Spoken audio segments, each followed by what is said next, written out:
Hey, bienvenue à Inspiration. Aujourd'hui, avec une voix différente, Isaïe. On sent la radio. Ouais, on dirait qu'on vient tout droit des plus grandes radios du Québec. Ben, justement, on veut remercier Drummond Music qui nous encourage dans notre projet et qui nous fournit de l'équipement haute pointe pour notre podcast. Oui, c'était une entreprise qui nous tenait à cœur, surtout qu'elle vient de Drummondville comme nous. Donc, c'est important d'encourager des entreprises locales comme Drummond Music. On le sait que l'événementiel en ce moment, c'est pas ce qui fonctionne le plus avec la situation. Donc, allez les encourager. Nous, ils nous ont encouragés. C'est pour ça qu'on a une belle voix aujourd'hui. Oui. Et c'est le fun des entrepreneurs comme ça qui croient en nos projets. Ouais, en espérant que vous appréciez la différence entre ce podcast-ci et les autres. Vous allez pouvoir aussi voir sur nos réseaux sociaux qu'on a aussi modifié notre studio, qu'on l'a vraiment mis au goût du jour. Puis ça va nous permettre de faire venir plus d'invités ici. Puis parce on a toujours plus aimé l'ambiance quand on est tous autour de la table versus Zoom.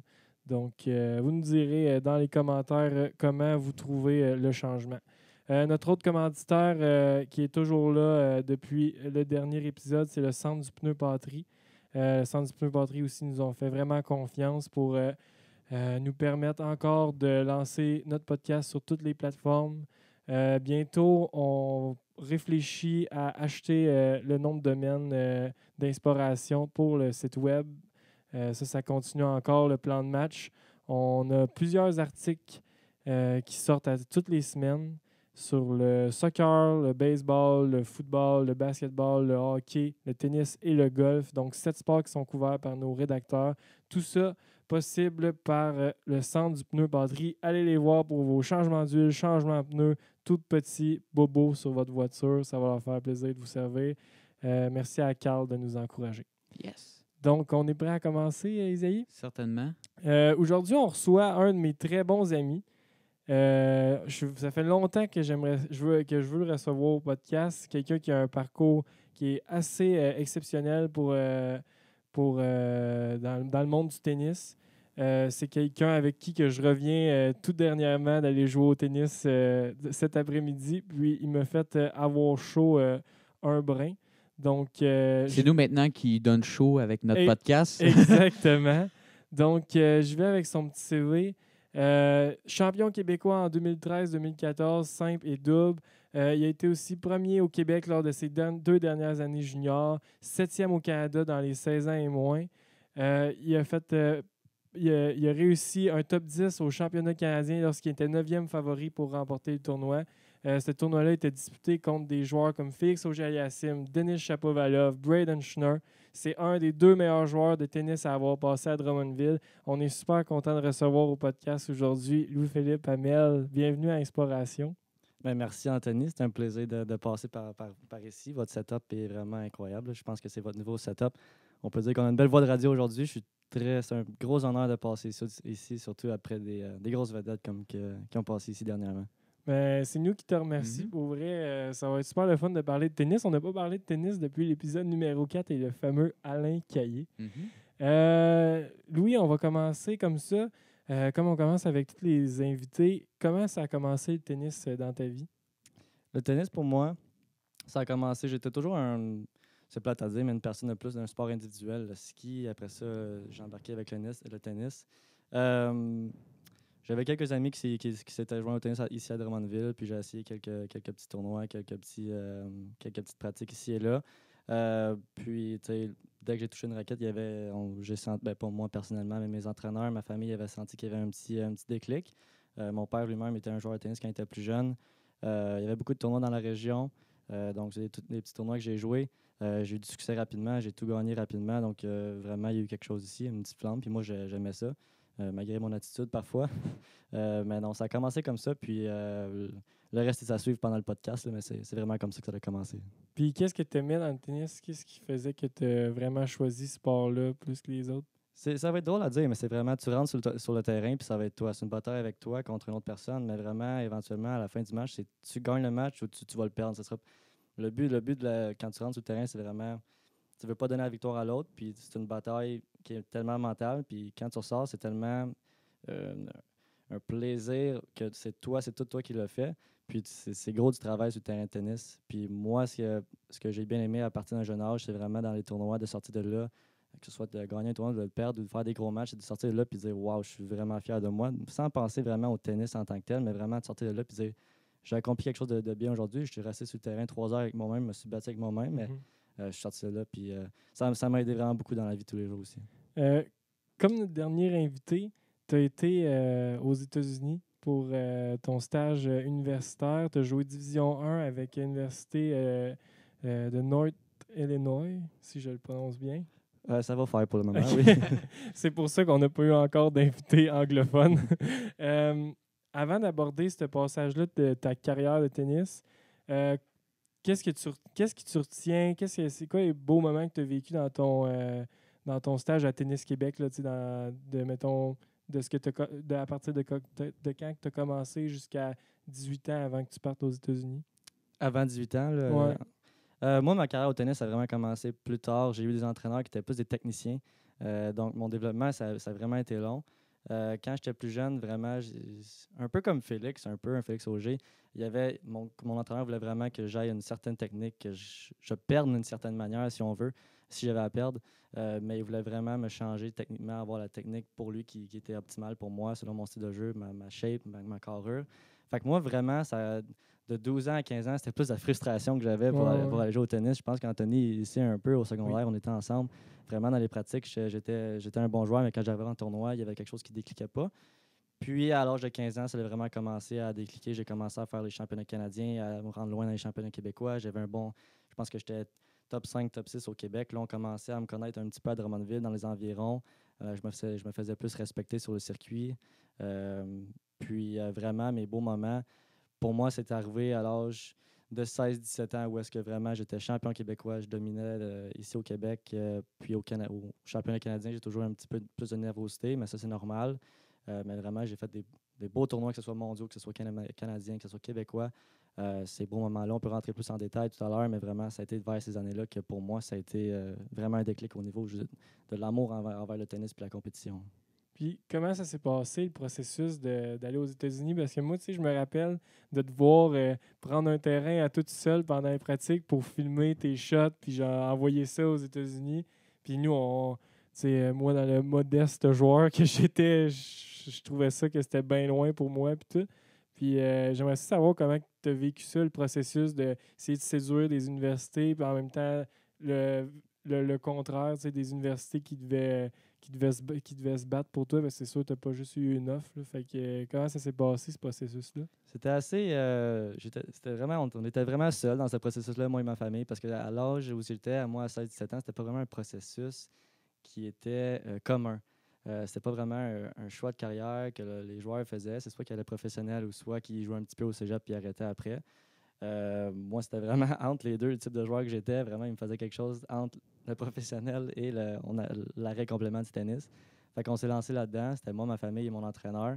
Et oui, tu as raison, je faisais tout seul. Je faisais les vidéos tout seul avec mon entraîneur. Les démarches, c'est moi qui écrivais aux entraîneurs. C'est moi qui recevais des courriels des entraîneurs. C'est moi qui filtrais tout ça. On était un peu dans le néant parfois parce que c'était quelque chose qu'aucune personne vraiment avait fait à Drummondville ou dans le Québec. Là, comme je vous dis, c'était nouveau à ce moment-là. Donc, pour moi, c'était vraiment quelque chose de nouveau. Puis dans le temps, j'étais vraiment un petit gars gêné. Fait que pour moi, de parler des nouvelles personnes, des nouveaux entraîneurs, avoir du monde qui s'intéresse à moi comme ça, de me donner des gros montants d'argent, des grosses bourses, je devais vraiment raccrocher le téléphone puis m'asseoir après ça pour prendre conscience de tout ça parce que c'était des gros montants. Aux États-Unis, ça coûte cher aller là. Puis quand on me dit, ben, regarde, on va te donner un 100% de scholarship la première année, ben 100%, 100% c'est quoi? 100% c'est de 40 000. Me faire donner 40 000 pour étudier à l'extérieur, c'est quelque chose qu'à 17 ans, moi, je n'étais pas capable de comprendre. Fait que c'était vraiment beaucoup de l'apprentissage, mais juste dans ce processus-là, j'ai grandi. Mais c'est pour te dire, c'était vraiment... J'étais pas mal tout seul là-dedans, mais j'étais bien entouré dans ma petite famille. Puis ça s'est passé comment pour toi aux États-Unis? Moi, dès que j'étais arrivé là-bas, comme j'ai dit, j'étais pas mal gêné. Fait que quand j'étais arrivé là-bas, moi, j'étais chanceux. Il y avait un Montréalais qui était déjà là-bas, Okay. Frédéric. Puis il m'a bien encadré, il m'a bien amené. Parce que j'étais arrivé là-bas, j'avais pas encore 18 ans. J'allais avoir 18 ans fin août.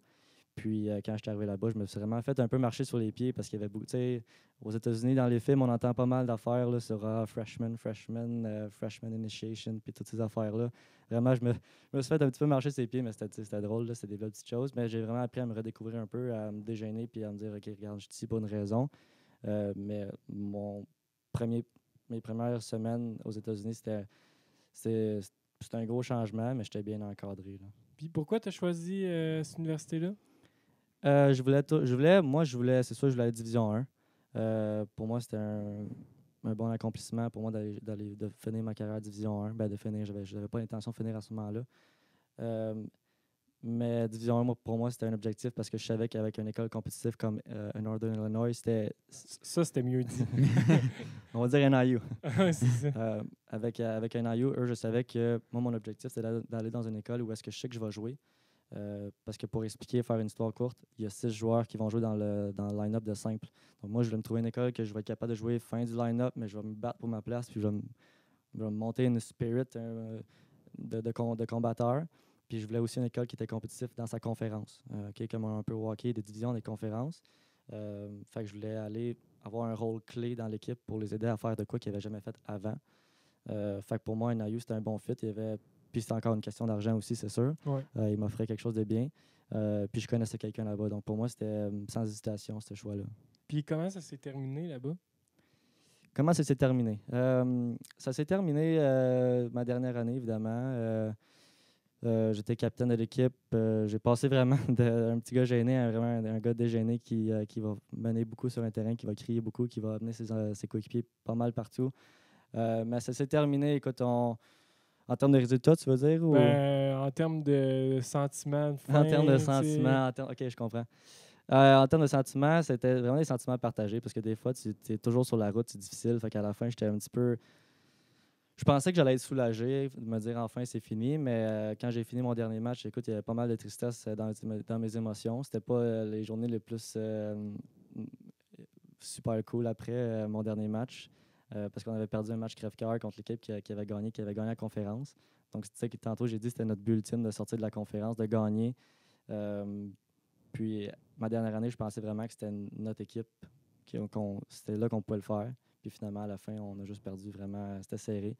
Mais juste après une semaine de réflexion, je suis sorti tellement fier de ça, tellement fier de moi, tellement fier de mon équipe, de mon parcours, de qui je suis devenu, de qui je m'apprête à être, de ce que j'ai vécu. Je sais que c'est pas une expérience qui est commune, mais je sais que présentement, c'est plus commun. Le monde en parle de plus en plus, que ce soit dans le basket, que ce soit dans le hockey, que ce soit dans le tennis. Il y en a de plus en plus qui le font. Puis j'espère que mon histoire ou l'histoire de plusieurs autres, l'invité dernier qui a fait certaines choses aux États-Unis, j'espère que ça peut motiver les jeunes. Parce que c'est pas si épeurant que ça. On grandit vraiment de ça. Là. OK. C'est intéressant. Ah, Puis t'as eu des grosses blessures là-bas. Est-ce que tu penses que ça a influencé ton jeu au niveau de ton potentiel à réaliser là-bas individuel ou tu penses que tu as quand même bien managé ça?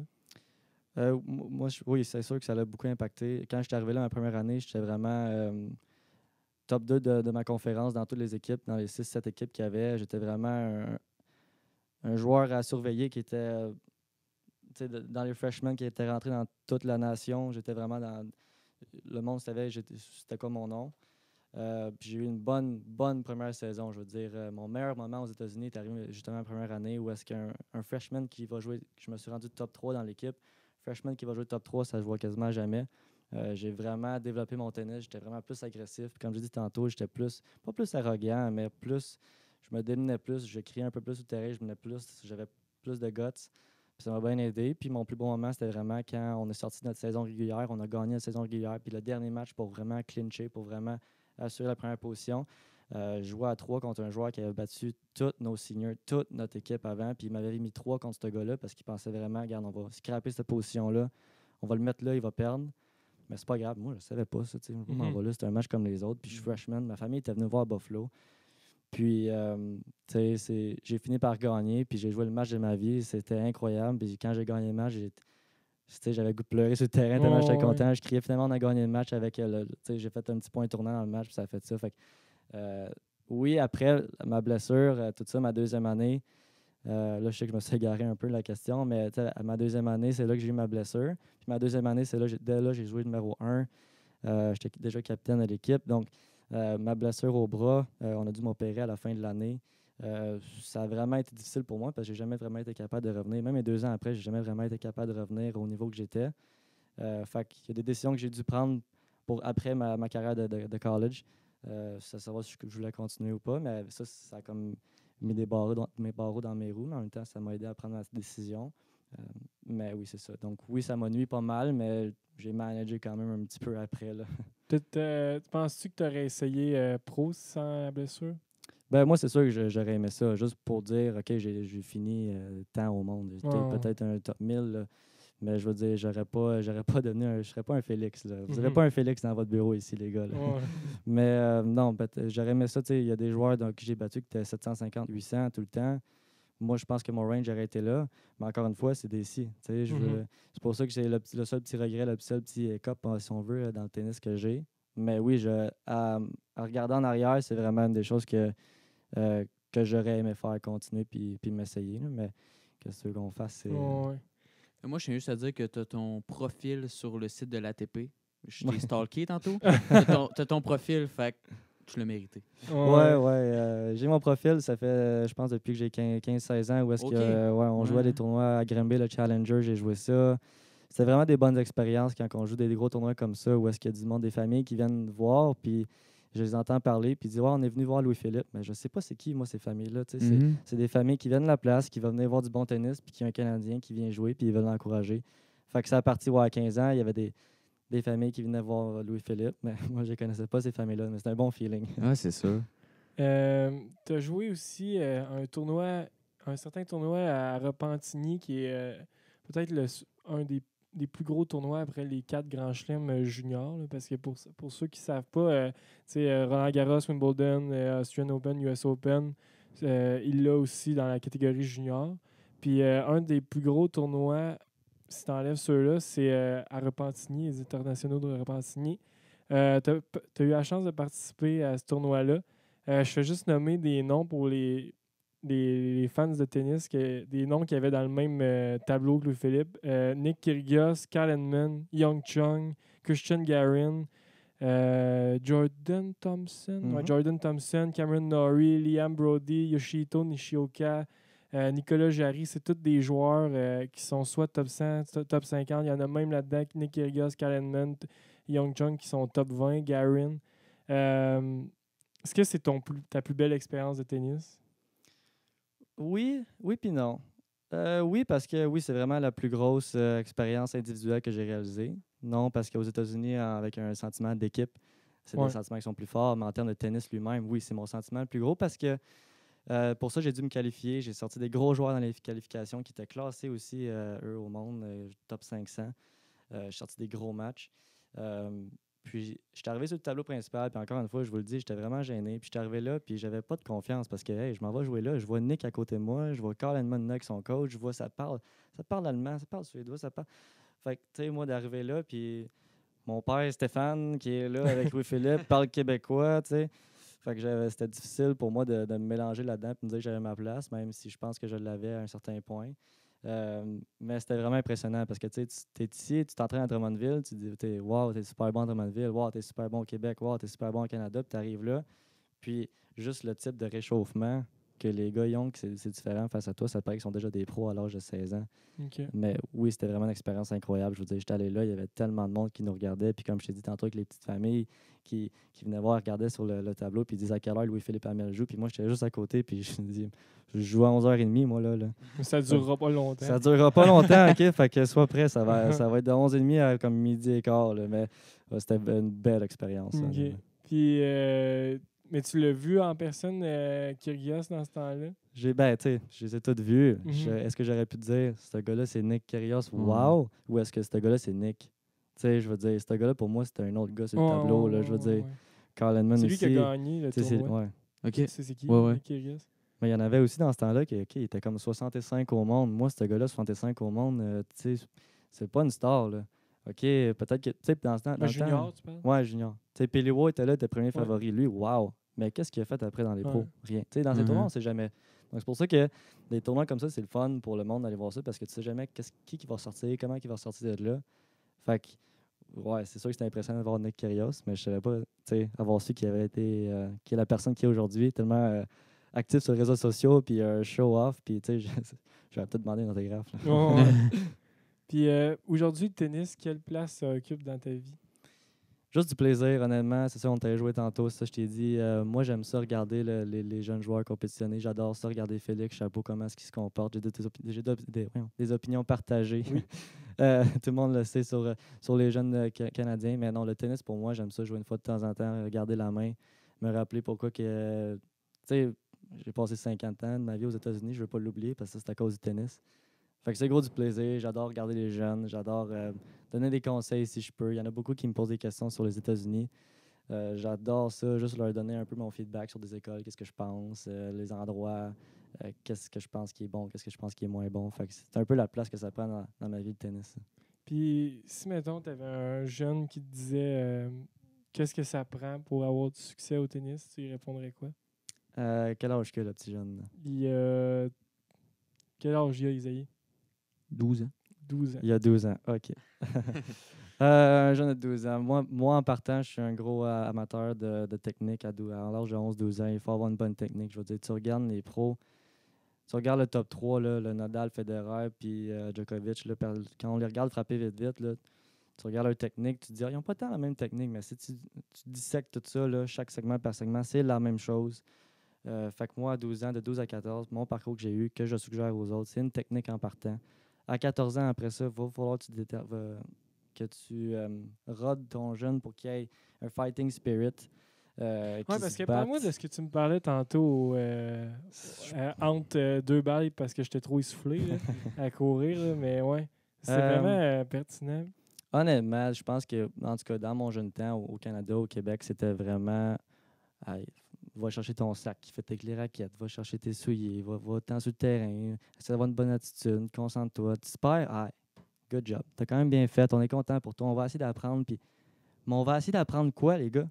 On va essayer d'apprendre quoi? Il n'y a rien qui s'apprend là. Il faut vraiment que tu ailles sur le terrain, tu te battes pour chaque point, tu veux t'arracher le cœur, tu veux griffer des. Il faut que tu saignes quand tu t'en vas sur le terrain. Puis moi, c'est ça que j'ai appris aux States, que j'aurais aimé ça apprendre quand j'étais plus jeune, parce que je pense que j'avais un bon talent. Je pense que certains joueurs ont beaucoup de talent, mais je pense également que ces joueurs-là ne le maximisent pas. Puis ça, c'est une expression qu'on entend souvent, mais c'est pas une expression qu'on essaie de comprendre non plus. Fait que vraiment, là, puis c'est ça qu'aux États-Unis, je pense que les jeunes joueurs, c'est pour ça qu'il y a beaucoup de jeunes joueurs qui viennent des États-Unis qui percent au niveau professionnel, c'est parce que le coaching là-bas est axé, je dirais pas sur la peur, mais je vais dire sur beaucoup de punishment, puis go, fais-le, puis t'attends quoi, puis c'est quoi ton problème aujourd'hui. Tandis qu'ici, ça file pas aujourd'hui. Regarde, va t'asseoir. Prends ça relax. Prends ça relax aujourd'hui, on va faire 1 heure et demie, puis je dis pas que Félix puis Chapeau, c'était ça. Félix puis Chapeau, c'est 2 exceptions que j'ai eu la chance de côtoyer dans les tournois. C'était différentes mentalités. Puis aujourd'hui, ça se voit sur les terrains. C'est des warriors. Ça se bat à chaque point, puis ça le veut à chaque point. Puis c'est ça que je voulais te dire tantôt. C'est parce que au Québec, encore aujourd'hui, je pense que c'est ça qui manque. OK. Toi, est-ce que tu as cette impression-là dans ton sport, Isaïe? Mais je pense, dans mon sport, de plus en plus, ça devient comme ça. Ça devient qu'on est doux. Ça devient qu'on flatte dans le sens du poil. C'est ça qu'on dit. Ouais. Parce que il y a autant des coachs que comme. Puis c'est une technique quand on est jeune, c'est de faire peur. Là. Pas de faire peur, mais dans le sens des conséquences, puis des trucs. Puis ça t'apprend, là, ça t'impressionne un coach de même, puis t'as le goût d'apprendre. Puis la technique de flatter dans le sens du poil, je la trouve pas si mauvaise, mais jamais tu vas te battre autant parce qu'il n'y a pas de conséquences. Genre. Je suis totalement d'accord. C'est ça que j'ai remarqué, moi, quand je suis arrivé aux États-Unis, c'est vraiment. Hey, je regardais le coach, qu'est-ce qu'il me disait, qu'est-ce qu'il me regardait. Il me disait en pleine face, il me connaissait, ça fait 3 semaines, il me disait, il me sacrait après. Je disais, voyons, c'est quoi cette histoire-là? Mais comme 15 minutes après, ça va être, hey, proud of you. C'est comme, t'as bien fait ça. T'sais. Mais sur le moment, sur le terrain, c'est comme, excuse-moi le langage, what the fuck you doing? Tu comprends? Il passe pas par 4 chemins pour te dire de quoi. Là. C'est ça. Puis moi, en tout cas, ça m'a aidé. Je pense que ça peut aider beaucoup de jeunes. Je dis pas ça à un jeune de 12 ans, mais essaie de faire la même version de ce langage-là à cet âge-là. C'est ça qu'il faut faire attention parce que, tu sais, Moi, quand j'étais jeune, là, un coach, mettons, qui me parlait de même, C'est sûr. il me faisait quitter le sport. Là. Genre, si je me, tu sais, il y avait tu sais, Yann à Drummond, puis il me parlait juste un peu raide. J'avais le goût de lâcher au tennis, le tennis, puis tout. Mais tu sais, je pense que chacun a sa façon d'être coaché. Mais je pense que si tu veux performer là, un jour, tu n'as pas le choix de passer par cette phase-là de coaching. Exact. Non, je suis totalement d'accord avec ça. Euh, on va passer à ton inspiration que tu viens nous parler aujourd'hui. Tu m'as parlé que tu viens nous parler de Roger Federer au début. Malheureusement, il a été parlé par le célèbre Alain Caillé à l'épisode numéro 4. Donc, je t'ai offert de quand même venir en parler ou d'en prendre un autre. Tu m'as parlé de Stan Wawrinka. Oui. Pour ceux qui le connaissent moins, c'est un joueur qui a remporté 3 titres du Grand Chelem. C'est probablement un des meilleurs joueurs de tennis suisse, vraiment un des deux, après Federer. C'est quelqu'un qui avait vraiment beaucoup de talent, qui n'a vraiment pas une shape de joueur de tennis, mais qui a quand même trouvé sa façon d'avoir du succès. Pourquoi tu viens nous parler de lui, Monsieur Louis-Philippe? Stan, pour moi, ça a toujours été quelqu'un que, puis on en parlait l'autre jour, je trouve que c'est plate qui a toujours été dans l'ombre de Federer parce que selon moi, si tu veux mon avis, il est pas loin d'être dans le famous. C'est quoi déjà Famous Four ou Ouais, Top Big Four? Four. Big Four. Parce que Murray, je sais qu'il a eu sa blessure récemment, mais le style de jeu de Wawrinka a évolué. On dit toujours que Federer a changé le tennis, puis c'est pour ça qu'on l'appelle le GOAT. Ça, c'est très controversé, là. Mhm. Je ne rentrerai pas là-dedans. Mais Wawrinka, c'est un joueur également qui a beaucoup changé son jeu. Lorsqu'il était plus jeune, il a piqué tard pour une raison. La raison, c'est que quand il était jeune, il avait un revers. Tu l'as dit tantôt, c'est pas une shape, c'est pas un gars qui est vraiment slim. Son service, il n'a jamais vraiment eu beaucoup de rotation. Ouais. C'est un gars qui a dû changer son tennis également, sinon plus que Federer. Puis ça, le monde ne l'a pas vu parce qu'encore une fois, regarde Federer. Puis Stan, il y avait un revers avant. Un revers et c'est tout. Puis sa droite, là, c'était vraiment là, c'était gribouillé. C'était difficile. En arrière, la main, elle se promenait pas mal. Puis c'est une personne qui a changé ça. Maintenant, vous allez voir, il va contourner son revers pour faire des coups droits. Ça a changé. Son revers est encore excellent dans les tops au monde. Mais son coup droit, il y a des dommages qui se font là. Son service, il ne rotationne pas. Il ne fait toujours pas. Mais il a tellement grossi au niveau de son coffre qu'il n'a pas besoin de rotationner tant que ça. Il va servir autant que quelqu'un qui rotationne comme 10. Mais sa force brute pour ce gars-là, j'ai jamais vu ça. Puis le fait qu'il ait changé son tennis comme ça pour gagner des grands chelems, je pense que c'est en 2014, 2015, 2016, une année un grand chelem par année. Battre Djokovic, je pense qu'il a battu Federer Djokovic dans le même tournoi ou Nadal Djokovic dans quelque chose comme ça. Je pense que c'était le seul à battre Federer, Ouais. Djokovic, Chose comme ça. Fait que Nadal. Pour moi, un gars qu'on n'a jamais entendu parler de 20 à 26, 27, puis que là, il arrive à 27, 28, puis il fait ça, c'est mon inspiration pour aujourd'hui. Ouais. Tantôt, tu as parlé de Murray et du Big Four. On s'entend que le Big Three de Djokovic, Federer, Nadal, c'est incontesté. Mais on parle beaucoup plus de Murray que de Wawrinka. Pourtant, ils ont le même nombre de grands chelems. C'est quoi tu admires le plus de lui? De Stan? Ouais. Je dis Stan comme si c'était mon ami, là. De Wawrinka. Vraiment, c'est encore une fois, il est dans l'ombre du Big Four. Je veux dire, tu regardes les stats, il a à peu près les mêmes stats. Ben, peut-être pas les mêmes stats que Murray, puisque Murray, c'est un gars qui est plus constant. Stan, il va être un peu plus up and down. Ça va être le style de jeu, mais pour moi, Stan, de gagner, de perdre en 2013 à l'Australian Open contre Djokovic, un match de 5 heures, je ne sais pas c'était combien de temps, 4-5 heures, tellement crève-cœur qu'il méritait de gagner. J'en ai parlé justement je pense que c'était de ce match-là dans mon article du plan de match. Le match de 2013. Moi, je pense que j'ai parlé de lui de 2014 parce qu'ils se sont repognés. Parce qu'en 2013, je pense que Wawrinka avait perdu contre Djokovic. Puis l'année d'après, je sais pas si c'était le destin, là, mais il fallait qu'ils se re-rencontrent. Puis ça a été le même type de match, mais Wawrinka a eu le edge à la fin. Puis c'est vraiment, tantôt on parlait, le monde n'apprenne pas vraiment de leur match ici, là, mais Wawrinka, c'est quelqu'un qui a travaillé sur lui après 2013. Sans grand chelem encore en 2013, puis il n'était pas jeune. Est-ce qu'il va en gagner un? Est-ce que ça va être le meilleur joueur à ne jamais avoir gagné un grand chelem? Mais il est revenu en 2014, le même match contre Djokovic, la même ronde. il est arrivé là, puis il avait pas eu le mindset de comme il va encore avoir le edge sur moi. C'est un gars qui clutch d'un gros moment. Moi, j'ai jamais gagné un grand chelem. Lui, ici, à l'Australian Open, en Australie, il est bon, il est confiant. Il a peut-être 4-5 grands chelems déjà ici. Non, il est arrivé même attitude. Il se dit, moi, je joue ma game. Je sais que sur papier, tu es meilleur que moi, mais je m'en joue ma game, puis that's it. Puis à la fin, ben, il y a eu l'edge, puis à partir de là, ça a pu être jamais le même joueur. Là. Là, on parlait du Big Four, là. Moi, avant d'arriver ici, je savais pas c'était quoi. J'étais allé faire mes recherches, là. Puis là, juste pour l'expliquer... Faites vos recherches! Ouais, non, mais pour vrai, j'avais jamais entendu ça. Je Ok. suis un amateur du tennis. Mais c'est ça, le Big Four, là, c'est comme les quatre joueurs qui ont remporté le plus de grands chelems là, depuis 2000. Là. C'est ça que j'ai Ouais, lu. Là. à peu près. Mhm. Ouais. C'est ça, fait que Djokovic, Federer, Nadal, puis Murray. Murray. Mhm. C'est ça. Mais Exact. c'est ça qu'on dit, c'est que Wawrinka, il y en a autant que Murray. Ouais. Pourtant, il est toujours left out de tout ça. Il est left Ça out m'énerve. parce que... Parce que, hey, tu sais, le grand chelem de Wawrinka en 2014 en Australie était vraiment quelque chose à voir. Puis après, un an après, il ne réussit pas à regagner en Australie. Fait que là, le monde se dit, hey, c'est un one-time, une affaire d'une fois. Puis après, il va gagner à Roland-Garros alors Ouais. que c'est pas tant sa surface. Non, c'est ben, je sais pas, oui puis non, parce que son revers, il est lourd en maudit quand il se recule en arrière, mais c'est un gars qui slice les retours sur son revers. Tu dois te dire, voyons, tu pognes Nadal, tu slices le retour, c'est sûr, tu perds, voyons. Mais Mm. il s'en tire pas mal, sa balle est lourde sur terre, mais je pense pas que c'est sa surface non plus. Puis l'année d'après, il regagne au US Open, il rebat Djokovic.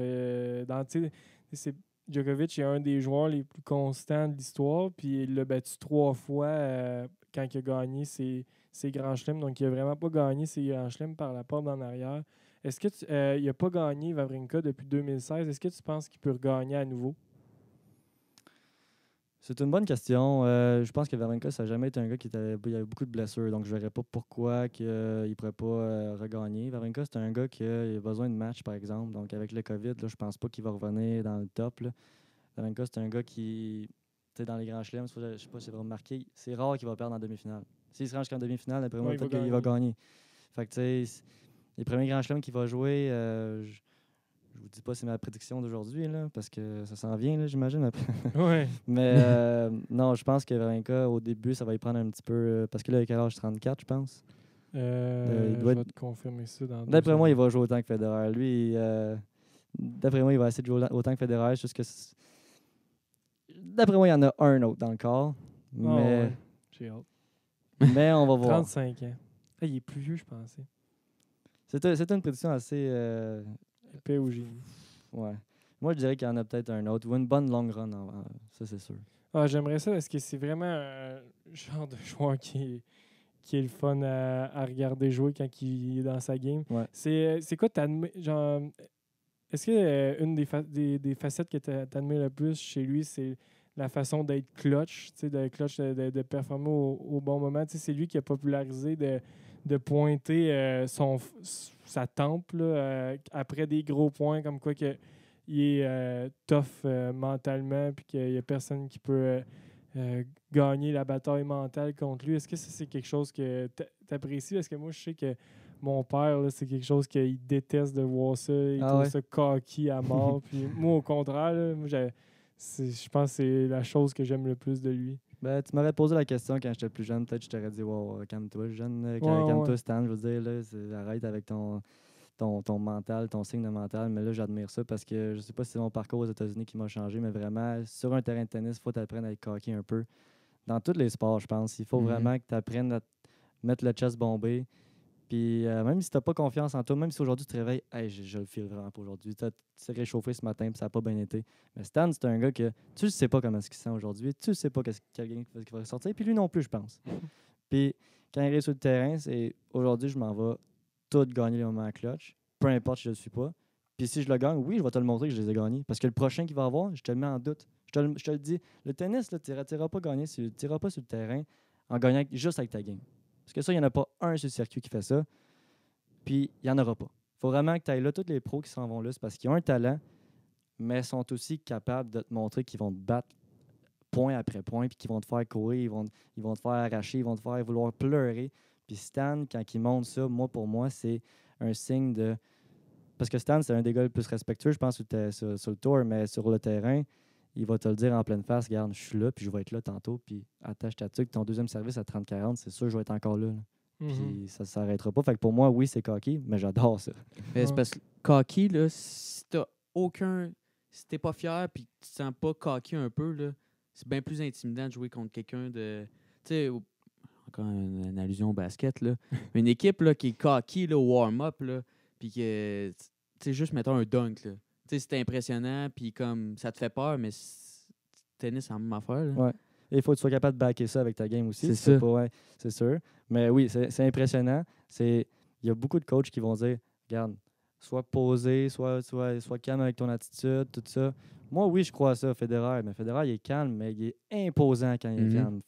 Fait qu'il y a une différenciation à faire ici. Je pense qu'il faut être capable de toujours avoir l'air au-dessus de ses affaires. Mais il faut que tu aies une game pour la backer, par exemple. Puis ça, Stan est là, puis c'est ça que j'admire de chez lui. C'est quoi ton meilleur souvenir, De tennis. Stan? De Stan. Moi, pour moi, c'est vraiment été en 2014 quand il est revenu de 2013. Je pensais Ouais. pas que Stan, avant cette année-là, je pensais pas que Stan il l'avait dans lui, quelque chose comme ça. Puis après cette année-là, j'étais encore plus content de voir qu'il l'a fait back-à-back là, au French puis au US Open. Tu sais, je veux dire, il y a 3 Grand Slams puis 3 différents. Là. Je veux dire, Il manque juste Wimbledon. Wimbledon, je ne cacherai pas, je pense pas qu'il est capable. Il n'y a pas une game pour ça. Mais le fait qu'il ait gagné sur. Parce que dur au US Open puis dur en Australie, c'est pas le même sort de surface. Il y en a un de l'autre qui est plus vite que l'autre, je ne me rappelle plus. Mais qu'il a fait au French aussi, pour moi, c'est ça que j'admire. Mais vraiment, 2014, pour moi, c'est de me chercher. C'est un gars qu'on a découvert en 2014 puis qu'on est bien content d'avoir découvert. Mhm. Est-ce qu'il y a d'autres gens que t'aurais, d'autres athlètes que tu aurais pu venir nous parler aujourd'hui qui t'ont inspiré vraiment quand tu étais athlète ou même aujourd'hui? Ben, c'est sûr qu'il y avait Roger, c'est sûr qu'il est toujours là pour nous. Ça a toujours été une inspiration. Anthony, je sais que tu attends que je dise M. Juan Martin Del Potro. Oui.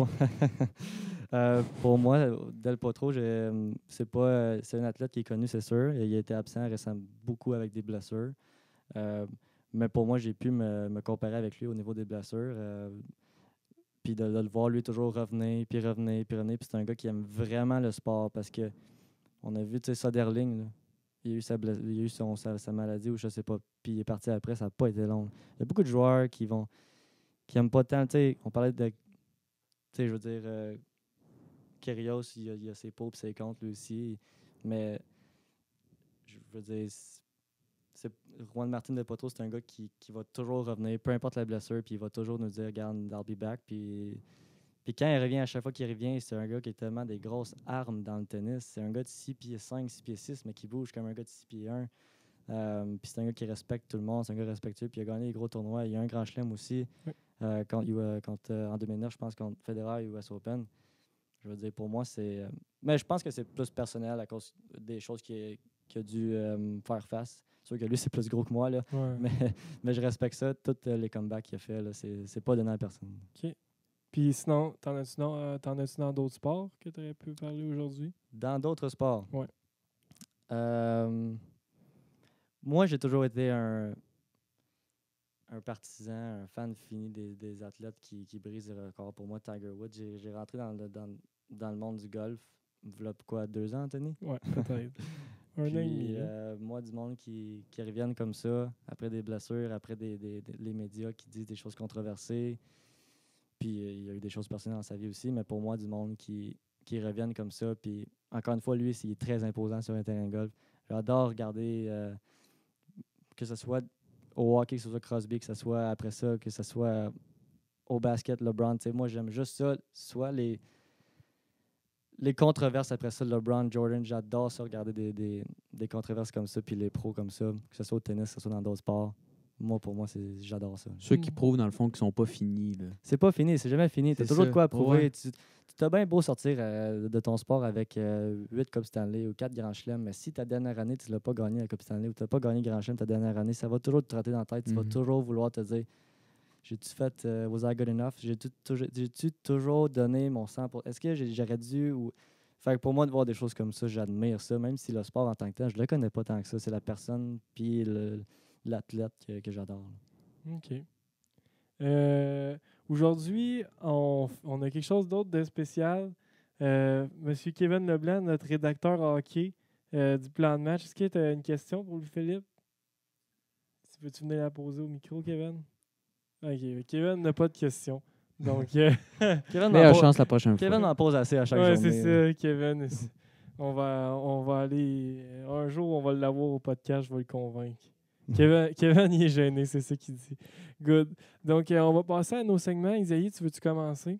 Oui, donc notre segment épée au génie, que tu avais l'air de connaître tout à l'heure. Qui remportera le US Open?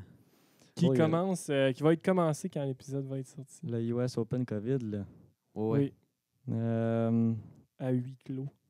là, Djokovic est là-dedans aussi, hein? Ouais. Ouais, c'est ça. Je sais pas pourquoi tu parles de Djokovic en me regardant. T'aimes pas Djokovic, toi? T'aimes Djokovic? Moi, c'est... Ben oui. Ouais, c'est ça, Je hein. suis le seul au monde. Écoute, Tim, il a joué du gros tennis récemment.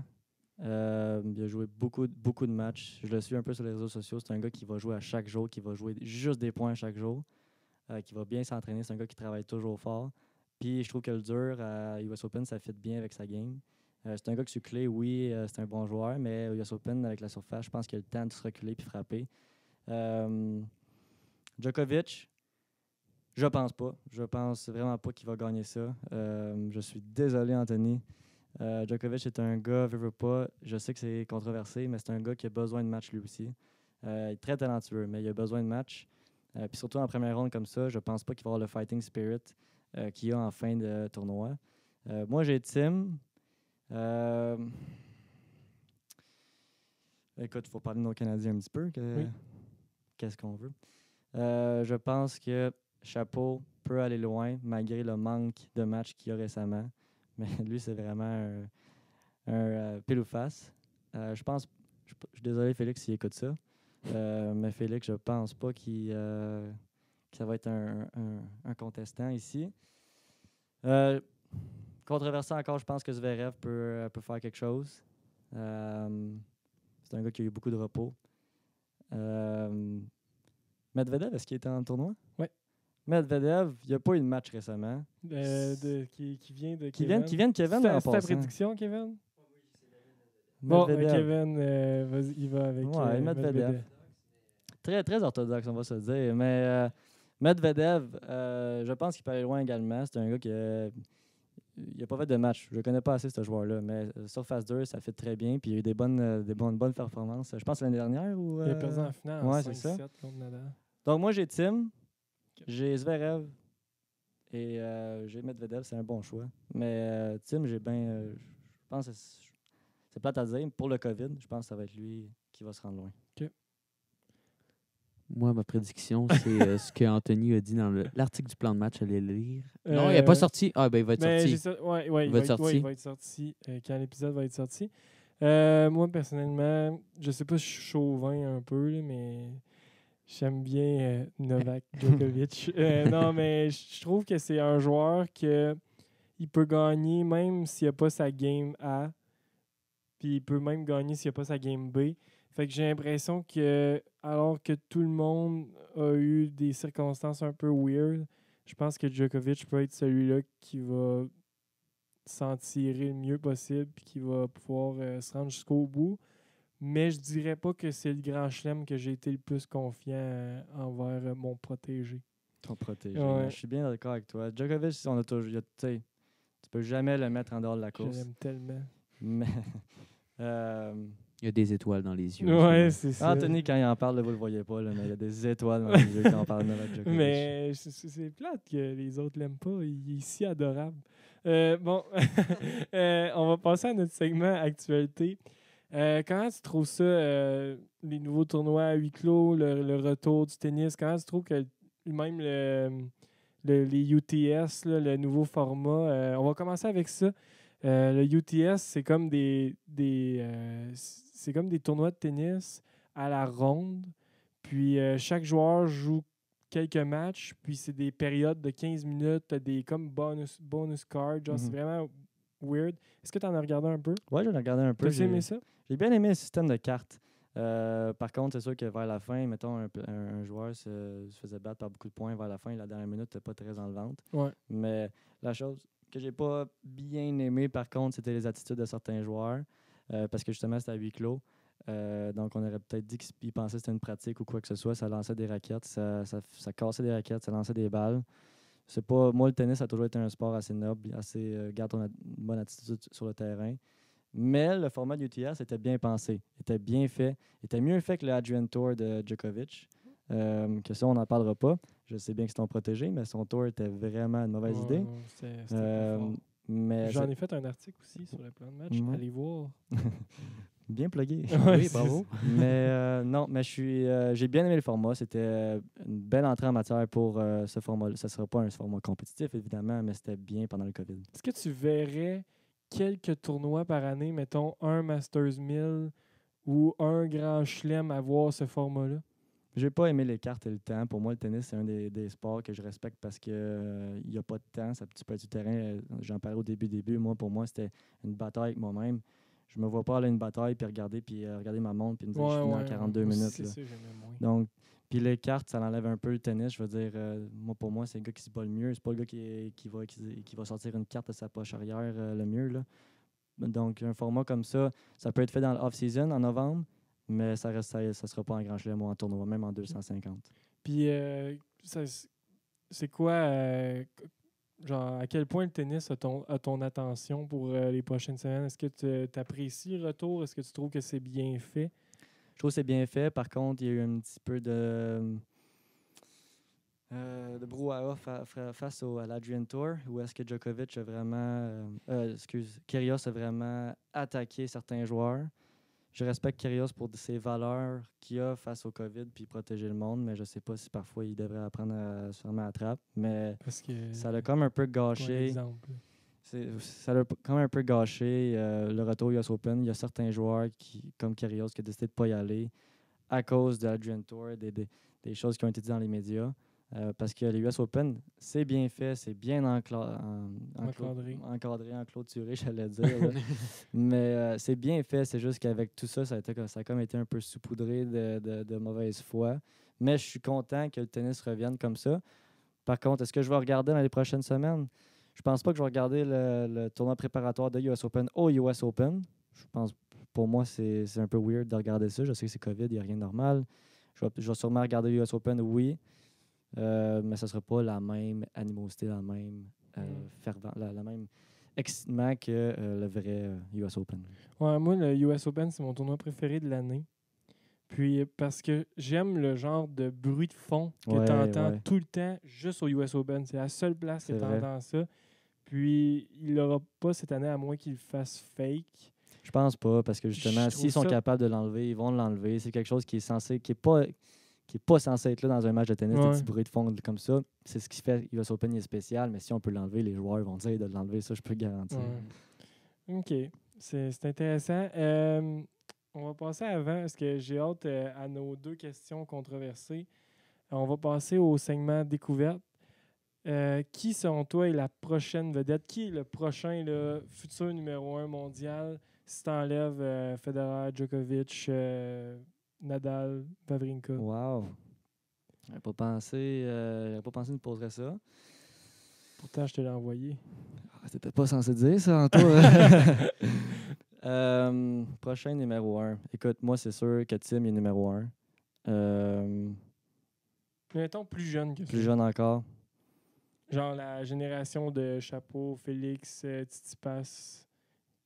Je pense que Tsitsipas va être numéro 1. Je pense que Zverev va falloir qu'il travaille sur son jeu. Ce ne sera pas numéro 1 dans les prochaines années. Mais je pense que Tsitsipas, c'est le prochain. J'aime pas son attitude. J'aime pas le joueur en tant que tel. Mais je pense que sa game est à un niveau 1. Qui se dit qu'on n'a pas les mêmes opinions, ces joueurs? Hein? J'adore ça. Parce que moi, je l'aime. T'adores son attitude. Ben, j'aime son style, j'aime les cheveux longs, j'aime... My God, que Mais là, tu parles de physique. Ouais, on ça, parle c'était d'attitude. bizarre, ici, bizarre. là. physique, on là, dirait- Anthony. Là. On dirait ma blonde qui parle d'un joueur de tennis, genre, mais non. Moi, c'est juste ça m'a resté en tête au tournoi de Brisbane, qui c'est un tournoi d'équipe un peu, là, en Australie, tournoi préparatoire, puis il avait manqué de frapper son père avec sa raquette. Là. Ah, Euh, ouais. Ah, c'est- ouais.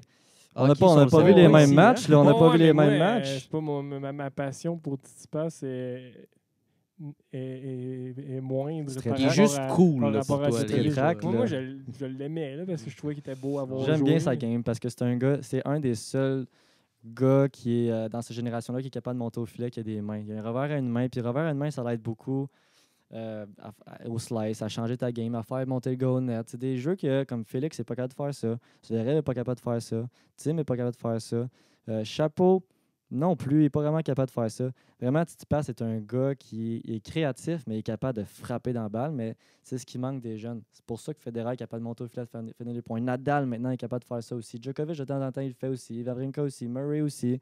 Mais tu regardes les jeunes, ça te tapoche des balles. On pense qu'ils sont en pratique, ils sont pas capables de monter au net. Tsitsipas, je pense que c'est un des seuls joueurs capable de venir finir au point puis de surprendre, puis changer sa game, trouver des moyens. Fait que oui, moi, ça serait le numéro 1, lui. Il y a Medvedev qu'on a parlé tantôt. Moi, les 3 joueurs que j'aime bien, c'est vraiment Tsitsipas, Medvedev. Zverev, il faut qu'il change un peu sa game, c'est un peu trop passif. Puis Chapeau, évidemment, j'aime bien son style de jeu. Ok.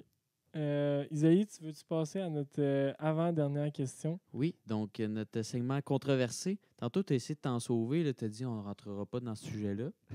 Sorry. On va te pogner à la balle au Oh, bon. ouais. Qui est... Le- Qui est le GOAT? Bon. Hein, tantôt, Pour moi, le GOAT, je ne voulais pas rentrer là-dedans parce que pour moi, c'est évident, c'est Federer. Il y en a bien qui peuvent regarder les grands chelems dans les dernières années et dire c'est Djokovic. Aujourd'hui, regarde, j'ai eu des discussions aussi avec Anthony. Oui, je comprends que Djokovic, présentement, C'est même pas Djokovic, mon opinion. Tu le sais. c'est Nadal. Moi, je pense que c'est Nadal. Pourtant, je l'aime même pas. Je le sais. Mais ça, je respecte ça parce que tu es capable de ne pas aimer un joueur, mais de dire que sa game est excellente. Je respecte ça. C'est Pour au moi- grand pour moi- plaisir de Kevin Bussière quand je dis... Mais pour moi, par exemple, ça reste Federer. Il a changé. Il est arrivé avant les années 2000. Il a changé de tennis. C'est tellement élégant de le voir jouer. Tu sais, puis il y a plus de grands chelems que tout le monde. Puis oui, on regardait les joueurs contre qui il jouait avant. Mais tu sais, je veux dire, il peut pas changer ça, lui. Il les a battus Ouais, quand ouais. même, ces joueurs-là. Puis c'est ces joueurs-là Il a qu'il y avait battu avant. qui tu sais. avait devant lui. Tu sais, exactement. Tu sais, même chose avec Michael Jordan. On a bien beau dire, il y avait tel joueur à côté de lui, puis il jouait contre des joueurs qui n'étaient pas gros, ils n'étaient pas forts, c'était pas comme LeBron de nos jours. Mais c'est la même chose avec Federer. Il a battu les joueurs qu'il avait avant de lui.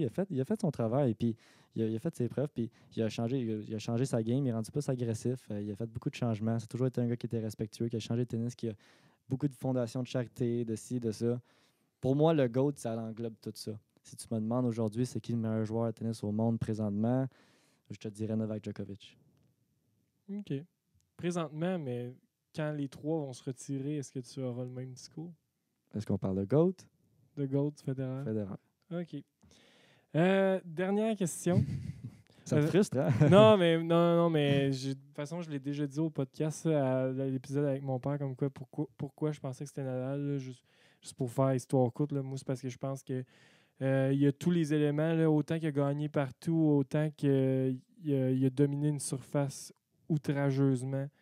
Puis avec toutes les blessures qu'il y a eu, malgré ça, il y a les mêmes chiffres que les autres. Je sais que son style de jeu amène des blessures, donc il faut tenir ça en compte.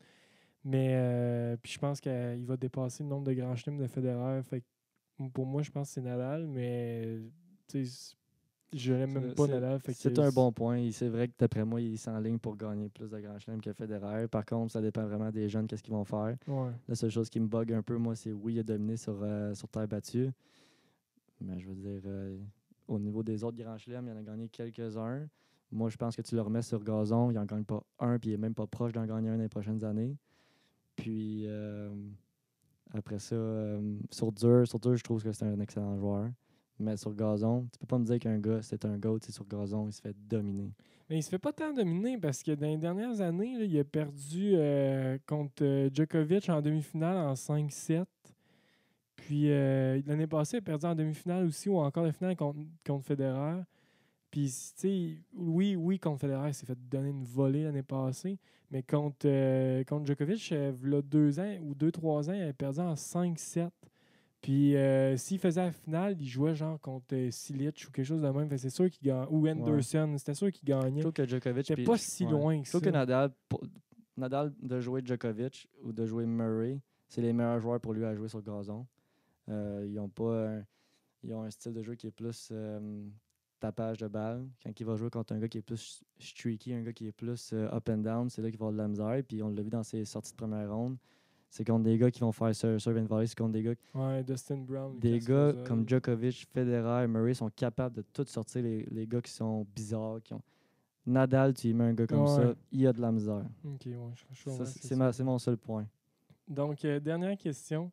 Ça, je suis tellement content qu'on pose cette Je sais question-là. pas pourquoi là. je sens ça va être quoi. C'est la question controversée, c'est à la fin de When It's All Done, quand tout va être terminé, leur carrière va être terminée, puis on va regarder ça, puis on va être fiers de nos deux Canadiens. Mais qui sera le plus grand? Federer, ouh là là. Félix Auger-Aliassime ou Denis Shapovalov? Puis tu l'as gardé à la fin, celle-là, t'avais hâte, hein? Ouais, j'avais hâte parce que je sais que ça, pour une fois, on a la même opinion là-dessus. Ouais, moi, j'ai toujours dit depuis quelques années, depuis qu'on commençait à être connus, qu'on commençait à faire les mêmes tournois de Challenger ensemble et avoir des gros résultats, pour moi, ça a toujours été, encore une fois, Félix, j'espère qu'il n'écoute pas de le podcast, mais ça va être Shapovalov. Mais s'il l'écoute, on serait S'il content de l'écoute, l'avoir. on serait Oui. très content. Écoute, Félix, tu l'écoutes, fais-nous signe. Ouais, on va- Mais non, pour moi, ça a été Shapovalov, juste à cause de sa game. Moi, quand je jouais les championnats canadiens avec eux, Félix, c'était impressionnant parce qu'il était très jeune et puis il frappait dans la balle. Puis tu peux le sentir, l'entendre, excuse-moi, ben, le sentir aussi si tu veux. tu peux l'entendre, le son de la balle quand lui il frappait. C'était une coche au-dessus de nous autres, puis même à son âge. Par contre, Shapovalov, là, de le voir, lui, avec sa vieille raquette Ed Prestige en bois qu'on aurait dit, là, c'est une raquette qui était tellement difficile à jouer, juste les joueurs talentueux pouvaient jouer avec ça. Lui, il frappait dans la balle, tu l'entendais, le beding, beding. Puis j'avais joué en double contre Shapovalov à un moment donné, là. Puis son service, ça bougeait tellement. Ses volets, c'était bon, ça bougeait, sa droite, tu peux pas tu penses que je vais lui sortir une slice, kick sur son revers. Ben non, il se tassait, jumpait dans les airs comme on le voit des fois, puis frappait son revers. Puis présentement, sur le tour, oui, tu sais, Félix a une bonne run dans le sud de l'année dernière. Par contre, il n'a pas encore gagné. Je pense que ça l'aurait aidé. Chapeau, il a déjà gagné. Je pense que c'était à Stockholm, si je ne me trompe pas, un 250. On pourrait faire nos recherches par la suite. on va le faire tout de suite. Mais Chapeau, c'est juste sa sorte de game. Il va changer sa game. Il a un revers à une main, comme j'ai dit tantôt avec Tsitsipas, il est capable de slicer, il est capable de sortir des croisés courts, il est capable de circuler en arrière puis de la sortir de la brossée. Ensuite de ça, son coup droit est tellement lourd. Là. On l'a vu à Montréal contre Nadal. Nadal t'a débordé à chaque. C'est sûr que c'est le match de service à Chapeau, mais son service, il bouge. C'est un service de gaucher. Il est vite sur le terrain. Il est émotionnel. Il C'est joue excellent, Louis-Philippe. Un titre 2019 Stockholm. Hein, à je suis pas mal on l'intérieur. point. Hein? J'ai fait mes petites préparations. Je savais que tu me poser tes questions-là. Mais c'est ça. Bien joué. C'est un gars qui joue avec les émotions. Puis c'est ça que je pense qu'il manque à Félix. Félix essaie de. C'est ça qu'on parlait tantôt, c'est qu'il essaie de trop être comme Federer puis d'être posé sur un terrain. Mais comme j'ai dit tantôt, il faut que tu joues avec les émotions. Surtout de nos jours, le tennis a beaucoup changé. Puis c'est un sport vraiment. Il faut que tu cries sur le terrain. Il faut que tu gueules en face de l'adversaire dans un respect minime, toujours. Mais Chapeau, il est capable de changer sa game, ce que Félix a de la misère à faire. Puis c'est ça que Félix faisait quand il était jeune aussi. Il était entraîné d'une manière où est-ce que si tu vas perdre d'une manière, mais tu vas frapper à la balle. Mais c'est un peu trop exagéré. Des fois, il ne change pas vraiment sa game. Lui, c'est toujours, il se met sur la ligne de fond puis il frappe à la balle. Parce que Chapeau, lui, il va essayer de trouver des manières, il va se battre. Puis c'est pour ça que moi, tu sais, au US Open, il a battu quoi, 2 fois? C'est 2 années d'affilée, première ronde, là, Chapeau. La première ronde contre Félix, c'est arrivé quelque chose à Félix, c'est un malaise cardiaque. Mais la deuxième année d'après, je sais pas à qui je l'avais dit, mais je l'avais dit en 3-7. Là, puis mais la question, par exemple, une fois que tout ça c'est fini, c'est qui? Moi, je pense encore que ça va être Chapeau. Je pense qu'il est bien développé. Je pense qu'il s'entraîne bien. Tu penses c'est quoi son upside, John? Tu penses que en termes de grand chelem, en termes d'impact dans le tennis, en termes de classement, c'est où que Shapovalov peut se rendre? Bonne question. Je pense qu'en termes de grand chelem, moi, j'aimerais ça y en donner peut-être 2-3. Je pense pas plus que ça. Là. Vraiment, il y a un gros bassin de joueurs que je pense qu'il n'y aura plus de domination autant que le Big Three. Je pense que ça va vraiment être partagé avec tous les joueurs. Puis il y a beaucoup de jeunes joueurs qui s'en viennent. Je ne les connais pas toutes, mais ça s'en vient vraiment gros. Je pense que tous les jeunes, ils vont peut-être avoir 1 ou 2 grands chelems chaque. Je pense que Chapeau, il a sa part du gâteau là-dedans.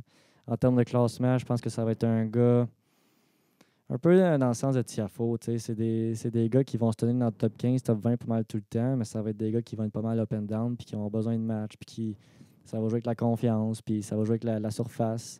Mais je pense que s'il se développe bien, puis il stabilise son mental un peu, qu'il va arrêter de faire des up and down des tournois, je pense que ça peut être un gars steady top 10, top 15, qui est pas mauvais, là. Oui, puis pour confirmer ce que tu avais dit, il a bien vaincu Félix Auger-Aliassime aussi en 2019 en première ronde du US Open avec une bonne volée, là, 6-1, 6-1, 6-4. Oui, c'était une bonne volée. C'est sûr que Félix n'a pas bien joué, mais pour moi, c'était assez révélateur parce que j'avais une opinion qui était très partagée avant. Tout le monde était un gros fan de Félix. Moi, j'ai toujours dit, regardez le match à US Open, ça va vous le donner, puis on a eu notre réponse. Mais on va voir, Félix est très bien entouré. Chapeau est très bien entouré. Je suis très content du développement de Tennis Canada, qu'est-ce qu'ils ont fait, ils sont bien placés, puis c'est le fun à regarder, ça développe le tennis au Canada. Good. Donc, si vous voulez des prédictions, allez voir la boule de cristal à Louis-Philippe. À date, il a raison. Donc, on va mettre un terme au podcast. Merci, Louis, d'être venu. Pour vrai, moi, j'ai rarement autant appris sur un chum comme ça. J'ai vraiment aimé ça, t'écouter, surtout sur ton passage aux États-Unis, là où on a peut-être été le moins proche parce qu'on se voyait juste l'été. Puis ça a été vraiment le fun d'écouter par rapport à ça. Toi, Isaïe, encore un podcast de tennis, t'as aimé ça? Ouais, vraiment. C'est une belle expérience que tu as vécue, que tu nous as fait vivre, là. Merci beaucoup. Ouais, ça fait Ouais. plaisir, vraiment. C'est le fun de partager. Puis, comme je l'ai dit plus tôt, c'est le fun de partager avec les jeunes joueurs, que ce soit de tennis ou d'autres sports, qui veulent savoir si c'est une bonne affaire d'aller aux États-Unis. C'est une expérience incroyable aux États-Unis. Je le ferai demain matin. Fait que, je suis content d'avoir parlé aujourd'hui. Puis, c'est un très beau setup que vous avez, les gars. Honnêtement, vous avez de quoi de solide. Des bons invités. J'espère que j'ai été à la hauteur des précédents. Puis, je souhaite la meilleure des chances pour les prochaines semaines. Tu l'as été assurément. Donc, pour finir, on va juste remercier le Centre du pneu batterie de nous commanditer encore une fois. Sinon, on espère que vous avez adoré notre somptueuse voix. Merci à Drummond Music de nous fournir ces micros-là. Pour vrai, c'est particulier ce qu'on vit déjà à l'épisode 14 du podcast. Sinon, on vous demande d'aller partager le podcast, d'aller mettre 5 étoiles, de downloader, de liker toutes nos pages. On est partout sur Facebook, Twitter, Instagram. On est sur YouTube, sur toutes les plateformes de streaming. Pour vrai, nous, ça fait toute la différence quand vous partagez, quand vous likez nos affaires. Nous, après, quand on veut se backer pour aller voir des parties prenantes ou des partenaires, nous, ça nous aide vraiment. Donc, merci encore une fois, Isaïe. Ça fait 14 fois déjà. On continue. On continue. Puis, prochain épisode numéro 15. On va essayer de vous préparer quelque chose de gros pour l'épisode numéro 15 déjà. Je peux pas croire que ça fait déjà 15 épisodes qu'on va être ici. Donc, on se dit à dans 2 semaines pour un autre concept d'inspiration. Yes, merci. Merci les gars.